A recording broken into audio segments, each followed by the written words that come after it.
porque os demônios pediram a Jesus pelos porcos. A fascinante história de Jesus, expulsando a legião de demônios para um rebanho de porcos, é encontrada em Lucas. Tudo começa enquanto Jesus viaja pelas colinas a leste do Rio Jordão, uma região predominantemente gentia, conhecida como Decápolis, cidades gentias da região mais ampla.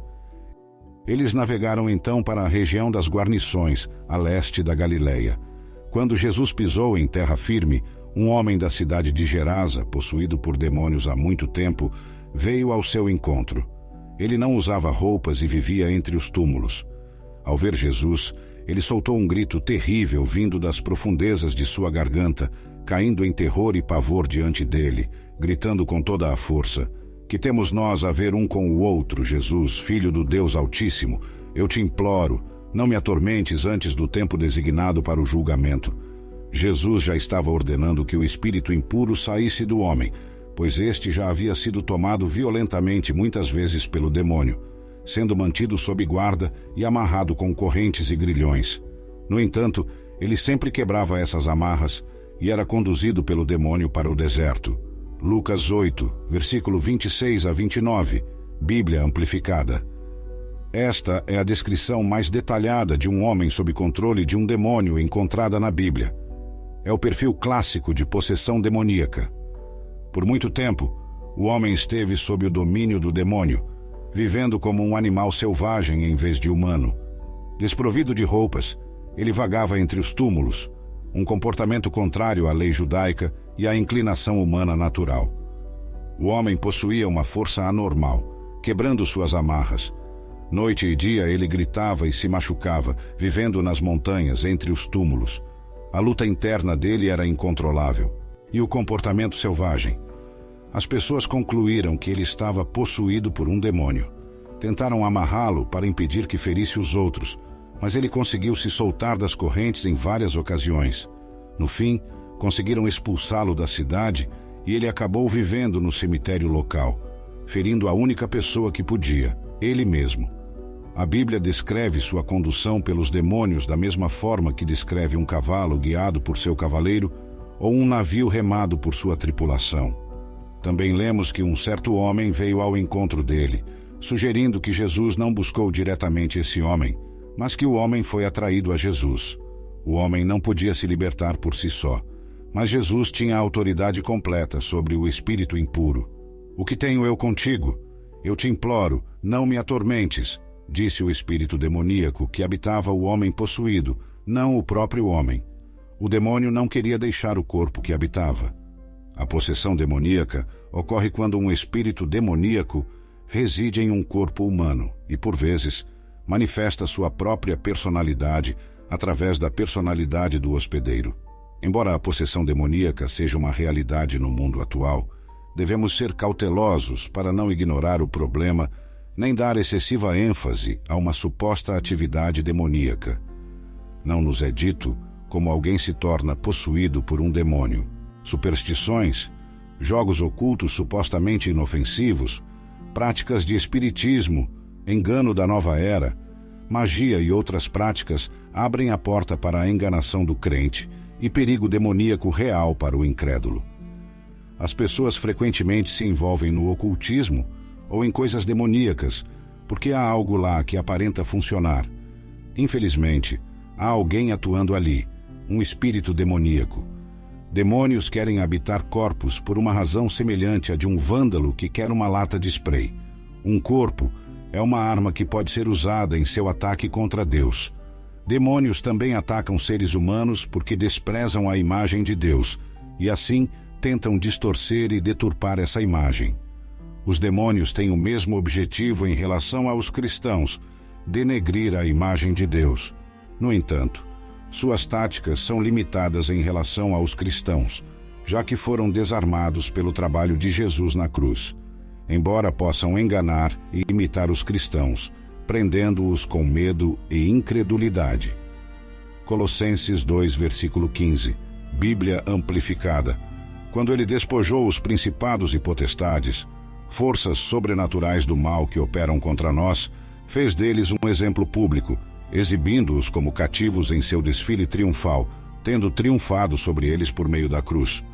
Lemos novamente: eu te imploro, não me atormentes. Uma observação irônica, considerando que o homem estava frequente e implacavelmente atormentado pelos demônios, dominado em corpo, mente e alma, ele temia que Jesus também o atormentasse. Lucas 8, versículo 30 a 33, Bíblia Amplificada. Jesus então lhe perguntou: qual é o teu nome? E ele respondeu: Legião, pois muitos demônios haviam entrado nele. Suplicavam continuamente para não serem mandados ao abismo. Próximo dali, um grande rebanho de porcos pastava na montanha.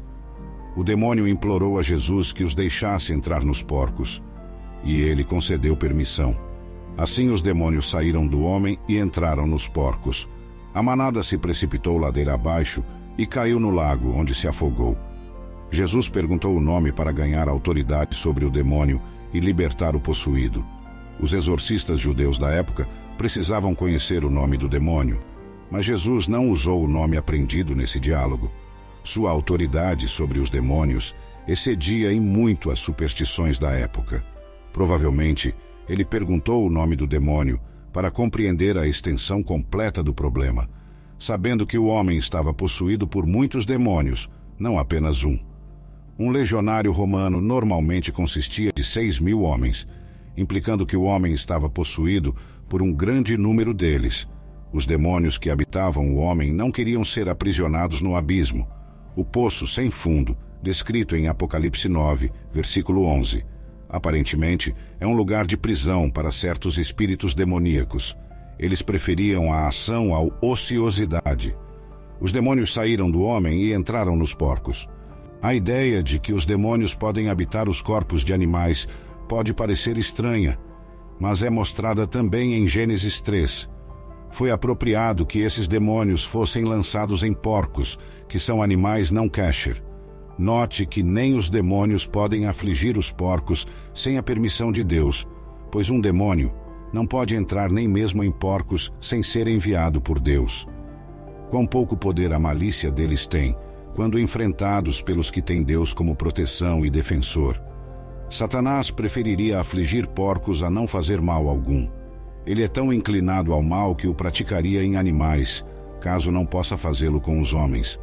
Jesus permitiu isso porque o momento de total demonstração de sua autoridade sobre os demônios ainda não havia chegado. Isso ocorreria na cruz.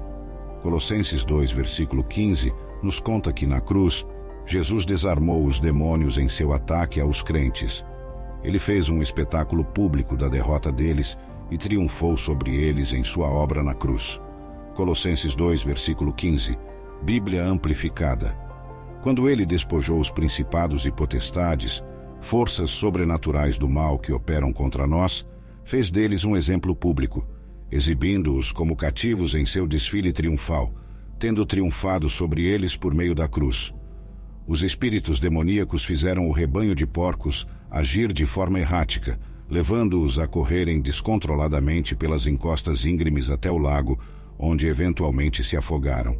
Isso demonstrou o poder destrutivo dos espíritos, assim como seu comandante, Satanás, cujo objetivo é roubar e destruir tudo em seu caminho.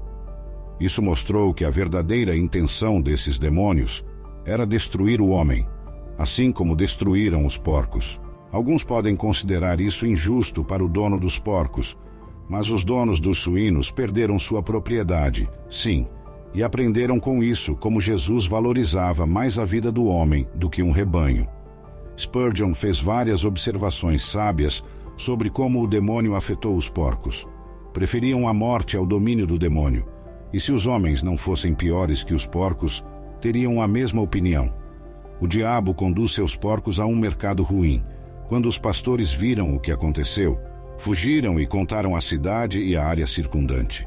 As pessoas saíram para ver o que havia acontecido, chegaram a Jesus e encontraram o homem de quem os demônios tinham saído sentado aos pés de Jesus, vestido e em pleno juízo mental. Eles ficaram assustados. Aqueles que testemunharam isso contaram aos outros sobre como o homem possuído por demônios tinha sido curado.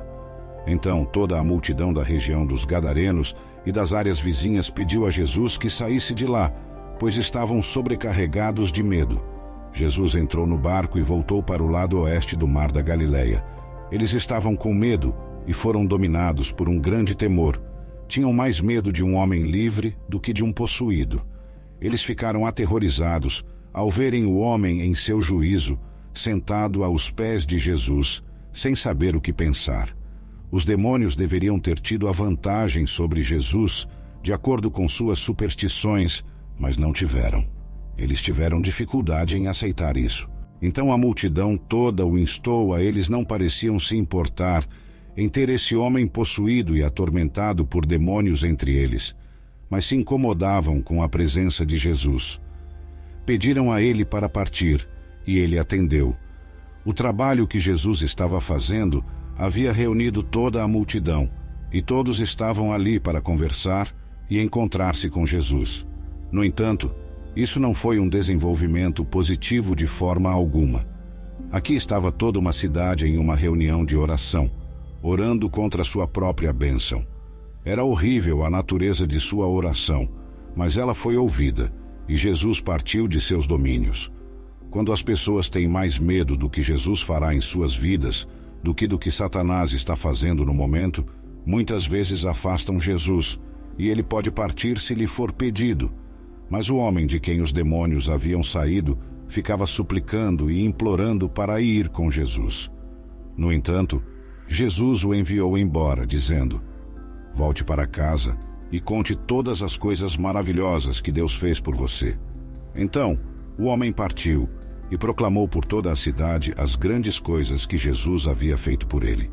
O homem de quem os demônios haviam partido passou a ser conhecido por um nome maravilhoso. Talvez pelo resto de sua vida, ele fosse lembrado por um nome que evocava o grande trabalho que Jesus havia feito por ele. Inicialmente, esse homem possuído por demônios sentou-se aos pés de Jesus, mas depois ele só queria estar com Jesus, seguindo-o como um discípulo. As pessoas saíram para ver o que havia acontecido.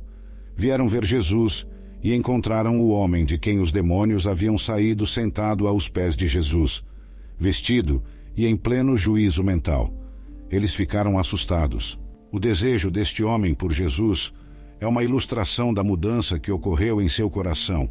Antes ele só estava interessado no que Jesus poderia fazer por ele, mas depois do encontro com Deus, ele queria o próprio Jesus. No entanto, Jesus o repreendeu e disse para ele ir embora, apesar de o homem ter uma boa intenção em querer seguir Jesus. Jesus estava bem ciente de que o ministério que ele estava fazendo para sua própria família e comunidade tinha um significado muito maior do que qualquer outra obra que ele estivesse realizando. Às vezes, pode ser desafiador para nós compreendermos a maneira como Deus opera. Jesus atendeu ao pedido infeliz dos residentes da cidade, que oraram para que ele os deixasse e partisse de seus, e assim o fez. O homem de quem os demônios haviam saído fez um pedido piedoso para estar com Jesus, mas Jesus disse não a essa oração. Naturalmente, a razão para isso era o fato de que esse homem poderia ser uma luz entre as pessoas que viviam nessas cidades gentias, de uma maneira que Jesus e seus discípulos não poderiam ser. Se ele tivesse medo, e tenho quase certeza de que tinha, os demônios poderiam retornar. Então, é claro, ele ansiava por estar com Cristo. No entanto, Cristo afasta esse medo dele e basicamente lhe diz: "Você não precisa estar perto de mim. Eu te curei tão completamente que você nunca ficará doente novamente." Spurgeon expressou: "Ele foi por esse caminho e proclamou por toda a cidade as grandes coisas que Jesus havia feito por ele." Essa era uma mensagem incrível para compartilhar e uma mensagem que todo seguidor de Jesus deveria ser capaz de pregar. Sua história mostrou o valor de uma vida para Jesus, pois essa era a única razão pela qual Jesus veio para este lado do mar da Galileia.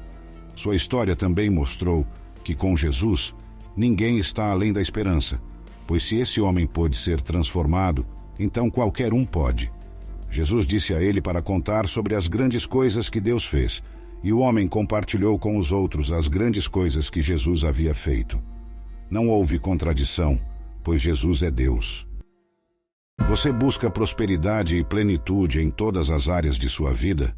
Quer aprender como a fé e a sabedoria bíblica podem transformar sua relação com o dinheiro e conduzi-lo a uma vida mais próspera.